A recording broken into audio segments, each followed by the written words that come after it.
Hello and welcome back to another episode of Spanj's Build Academy. In today's episode we're covering texturing and painting basics. So I've got my CV here that I've sort of been building up, half-assed and stuff as we go. You remember from the copy and paste, we copy and pasted these little cargo pods. So I've just added a little bit more to the CV. I'm sort of going for a freighter kind of build, but it doesn't really matter. Anyway, what we're going to cover today is this thing, the texture tool, and we're going to cover a bit on this thing as well, the paint tool. So it's quite difficult to do a how-to on texturing and painting because it is quite subjective. It is down to the individual style, preference and things like that. But there are some functions in the texture tool especially that you might like to know. So first thing off is the textures that are available to you when you right click are different for the different materials that you're right clicking on. For example, if we had concrete blocks here, there'd be a different set of textures. Wood blocks, a different set of textures. Steel have a whole new set, and alien blocks as well also have their own set of textures. So depending on what type of block you are pointing at depends on what textures are available when you right click with the texture tool. Okay, so there are some textures in here, like I said, it's kind of subjective. These textures can mean or be different things depending on your point of view. Some are obvious, this one is quite clearly a hazard warning kind of texture.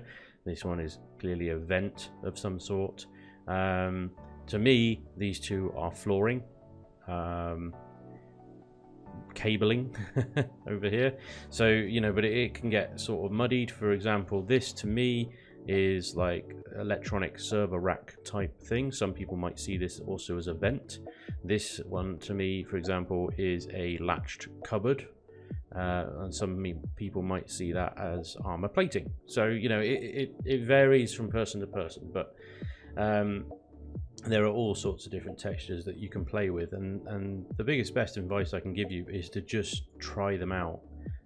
It can be slightly like, with some textures, I looked at this one here, for example, I don't like that. I don't like that. What's the point of that texture? But as a sort of overhead bulkhead in a corridor or something, that can look pretty damn cool.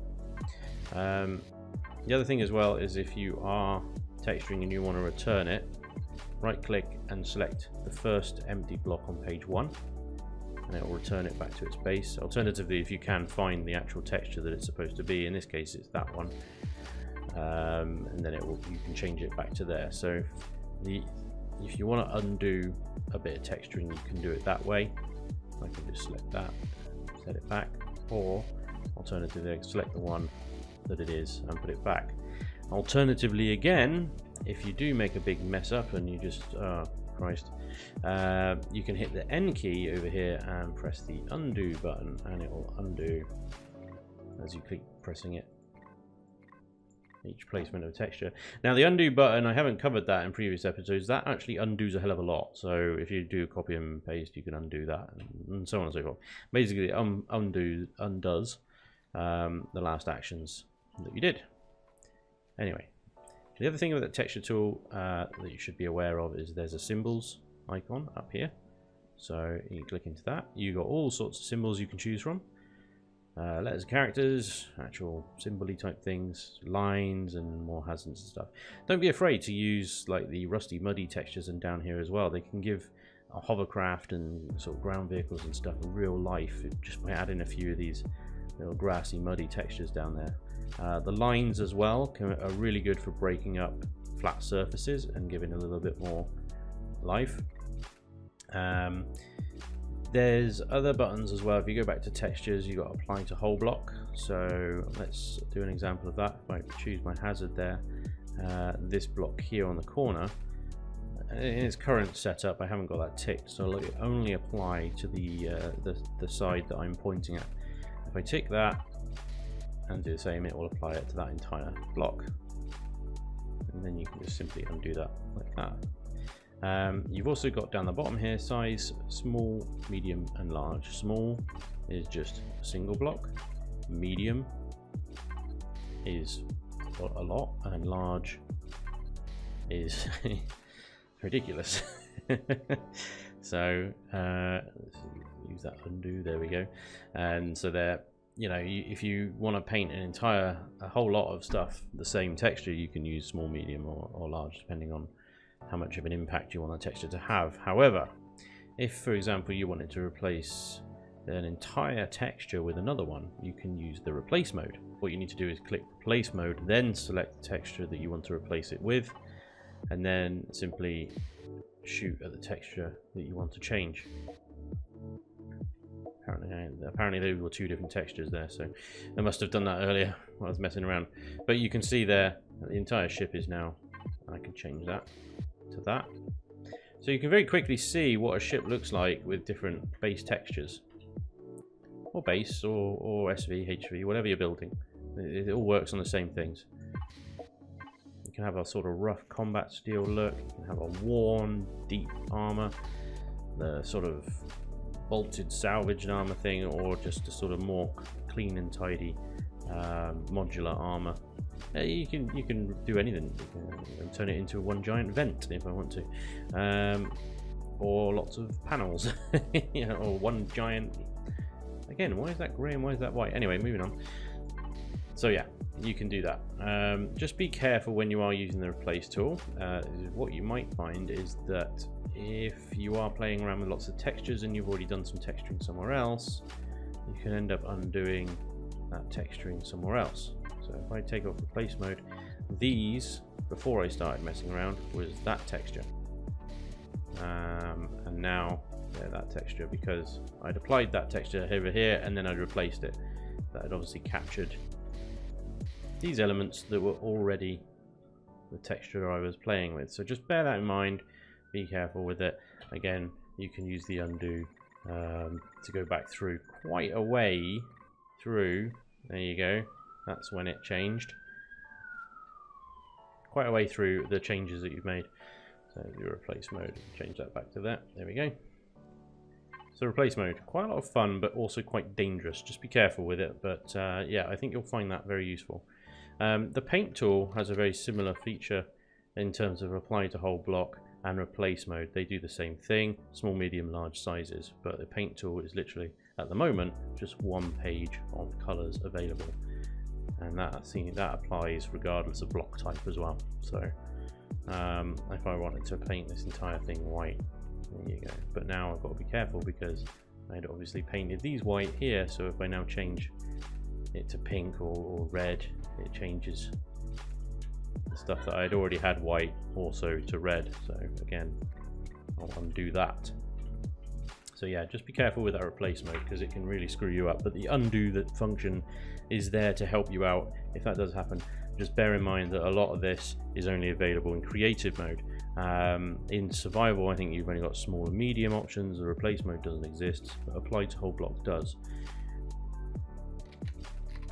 Same with the texture tool here. Small and medium exists, replace mode doesn't, and apply to whole block does. But you do have the full range of symbols and textures in both modes.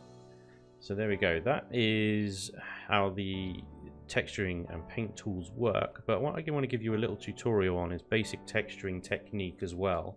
So like I said earlier, this sort of flat area here is what I would like to be an SV landing pad, but at the moment it doesn't look like an SV landing pad, so we can use textures to essentially make it look that way.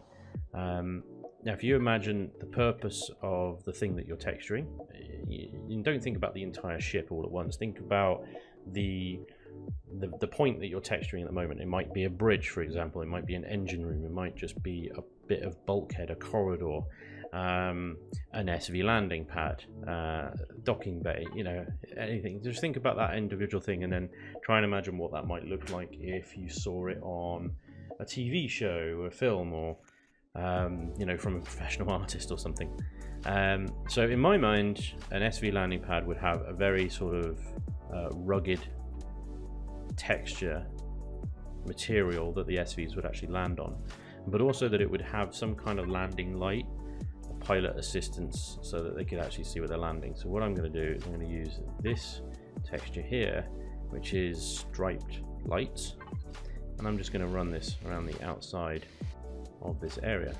Okay, I'm going to use the paint tool now to give that an extra sort of highlight color. I'm going to go with green. Oh, now see, look what happened. I left my replace mode on. Let's undo that, shall we? There we go. Wow, there's a lot of undos. So we've actually undone some of our texturing now. Yeah, okay, so let's stop pressing every button under the sun. Turn off replace mode, go back to our green here, and paint this green. Now, I haven't got any power in the ship yet, which is why it's not really lighting up. But when the power is on, this texture will actually light up. There's an inbuilt light, these sort of stripes you can see are lights. Now, from an SSD point of view, I'd be coming in and I'd very much be able to see that that is where I need to land. What I can also do is use textures like this, which are sort of armored flooring, or I quite like this one. Hang on, yep, because it's just a bit rough and scratched, and that's the same with this one as well. Heavily used, you might say, which would be, you know, an SV landing pad, but let's go with this one for now. And what you can do, what I like to do as well, in the middle of an SV landing pad is just have a single block like that, and maybe paint this a different color as well. Just keep it white for now so it stands out. And there you go, that's a sort of, actually these ones are lit up. It's doing it again. It's something to do with the symmetry mode and these light blocks it doesn't like. But there we go. So we can see from quite far away that that's the SV landing pad. If I just quickly turn off symmetry mode there, it might look a bit better. There's an SV landing pad, we can land there. You can do other things as well to make it stand out even more. So for example, we can use the symbols, and we can literally just write SV like that. And yeah, it's only the right way up from this side, but you know, you get the point from any direction in my opinion. But there we go. So that's a very basic example of how you can use textures to emphasize the function of a particular part of the ship. You know, and there's other things as well. Think about the environment that this part of the ship exists in. So I've put thrusters at the front of the ship here, and these sort of thruster guards around the outside. I don't know what to call them, they're just thruster guards, let's go with that. Now, these thrusters are active, they're going to produce a lot of heat and scorching, okay? So I use this texture here, which kind of looks like, I mean, it's a concrete floor texture, but it kind of also looks like it's scorched, scratched, worn metal to some extent. So I like to use that around thrusters because it just gives that extra effect. Thrusters produce a lot of heat there, so. But yeah, so you could use textures like that just to give a little bit more life and realism to the environment that part of the ship exists in. Like with these cargo ponds that I did, they use this sort of scratched and scuffed kind of texture to sort of indicate that they've been passed around a lot and, you know, worn and heavily used. So just think about that, and then, you know, try the textures out, try different textures, just mess around basically. You've always got the undo feature if you do something catastrophically horrible. So don't be afraid to just experiment with the texture tools and symbols as well. Like I said, you can use lines to just give a little bit of life to something. So, you know, I could run a line down here and down the inside, and it's nothing special, but already it just breaks that pattern up a little bit. You see what I mean? Well, hopefully you see what I mean. But anyway, so that's basic texturing and painting. Anyway, I'll do another episode on some more advanced texturing techniques and things like that, so stay tuned for that. Make sure you hit that subscribe button so that you can see when I upload that video. And as always, if you found this useful and helpful, please do smash that like button. It's greatly appreciated.